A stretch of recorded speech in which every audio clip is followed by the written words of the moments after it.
series begins with Jane, who shares her struggles since she was young. Living under the control of her father. She suffers every birthday, because her father doesn't even wait for her to make a wish. As soon as the song ends, her annoying little brother blows out the candles. Before she can make a wish, her father then says, "In the name of God," and immediately digs the spoon into the cake and starts eating. Jane endured this until her 20th birthday. When she celebrated with her female friends, they of course let her make a wish, which was to become a writer. 10 years later, Jane is indeed a writer, but an assistant writer who writes all sorts of things. Scripts for series and dramas, advertisements for products, anything. She never says no. Hoping to get her big break. After spending 3 consecutive months in the office, writing a script for a series, as requested by the head writer she works for, Jane asks the head writer for a leave. The head writer barely knows anything about Jane. We then learn that Jane lives in the city with her younger brother. She comes home to find the house a mess because of her brother. She starts cleaning and doing laundry, thinking he is asleep, until she hears noises and goes to confront him, only to find him with a girl. Shocked, she runs out, but her brother chases after her.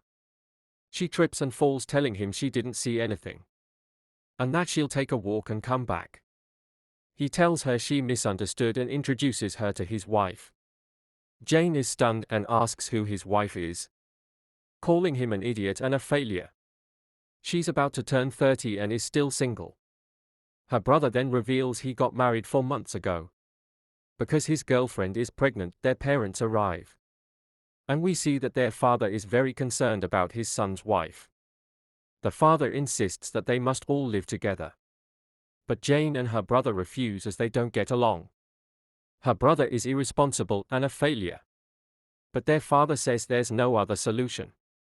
"It's one house that I bought, so you both have to live in it," their father said, which upset Jane greatly. She went to meet her friends to vent her frustrations. Her friend Yisu, who has a very strong personality, told her, "Jane, you need to take the house for yourself," because she has been financially supporting the house ever since her father bought it, while her brother is unemployed and does not work. However, Jane explained that the house is in her brother's name, so there's no solution other than for her to leave the house. Her friends were very angry at her father in his behavior. In the same restaurant where they were sitting, there was a young man arguing with his landlord at another table. The landlord, named Mr. Nam, was accompanied by his friend John, the tenant, Nam's roommate. Asked why Nam was cancelling the contract in such a rude manner, Nam, who has a strong personality and almost never smiles, replied that they had an agreement. Nam would rent the room at a low price, in exchange for the tenant doing some chores around the house, including feeding Nam's cat and taking out the trash. However, the tenant hadn't taken out the trash for 3 days, so Nam had to cancel the contract. Nam and his friend John returned to their small but growing software company. John, frustrated by Nam's difficult personality, told him that no roommate stays with him for more than a month. Nam retorted that his conditions are very simple, but people are disorganized and chaotic. That night, Jane mustered all her courage to tell her father that the house should be hers, but she didn't get the chance, because her brother's wife announced that she had done an ultrasound and discovered they were expecting a boy.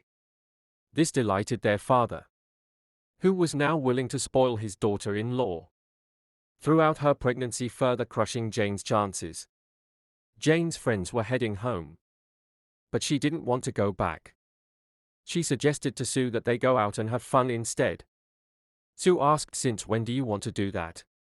Aren't you going to see your boyfriend?" Jane replied that she wouldn't talk to him anymore, because he didn't care about her.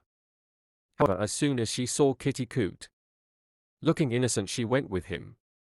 Meanwhile, Jane remained sad in her room until her mother came in to comfort her with some food, wishing her a happy birthday.